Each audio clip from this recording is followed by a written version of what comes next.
Good morning. आइए देखते हैं कॉम्प्लेक्स नंबर से रिलेटेड सम।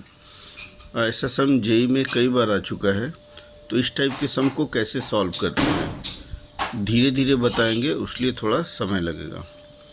तो सबसे पहले इसको बनाने के पहले कुछ बेसिक चीज़ें आपको पता रहनी चाहिए। क्या है बेसिक चीज़ें? कि 1 + √3i/2 इक्वल टू ओमेगा होता है। मतलब ये कहीं लिखा रहेगा तो ओमेगा लिख देंगे। तो यहाँ से अगर हम ये वैल्यू निकालेंगे 3i, तो ये क्या हो गया 2 ओमेगा। तो ये सब चीज़ पहले से पता रहना चाहिए। और 1 - √3i/2, इसको हम लोग बोलते हैं माइनस वाले को ओमेगा स्क्वायर। तो इसका मतलब कि 1 - √3i कहीं रहेगा तो इसको हम लोग लिख सकते हैं 2 ओमेगा स्क्वायर। ये है। तीसरी बात है कि ये भी पता रहना चाहिए कि 1 + ओमेगा स्क्वायर इक्वल टू 0 होता है। ये तीसरी बात है। और चौथी बात है कि ओमेगा क्यूब का वैल्यू क्या होता है? ओमेगा होता है। ये सब सारी चीज़ें हैं। तो अब इसको सॉल्व कैसे करेंगे? तो यहाँ पे देखते हैं। ऊपर में देखिए यहाँ प्लस लिखा है, तो प्लस वाले की जगह पे 2 ओमेगा लिख सकते हैं। तो यहाँ हमने 2 ओमेगा लिख दिया। नीचे माइनस है तो माइनस को 2 ओमेगा स्क्वायर लिख दिया। ये 64 है। ऊपर माइनस है तो माइनस वाले की जगह पे 2 ओमेगा स्क्वायर, और यहाँ प्लस है तो ये क्या हो गया 2 ओमेगा का पावर 64। ठीक है। अब ये 2 कट गया, ये भी 2 कट गया। ठीक है।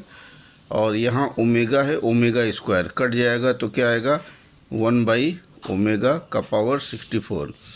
और यहाँ कट गया तो ये हो गया ओमेगा का पावर 64।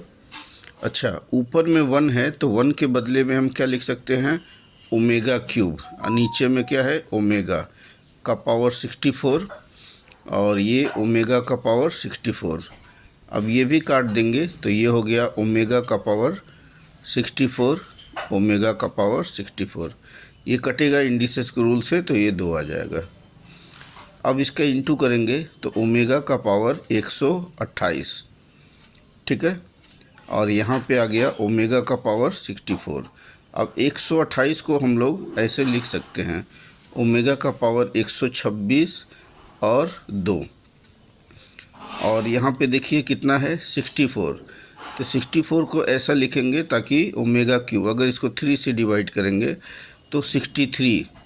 तो ये हो गया 63 × 1, 64 हो गया। अब इसको थोड़ा सा स्टाइल से लिखेंगे।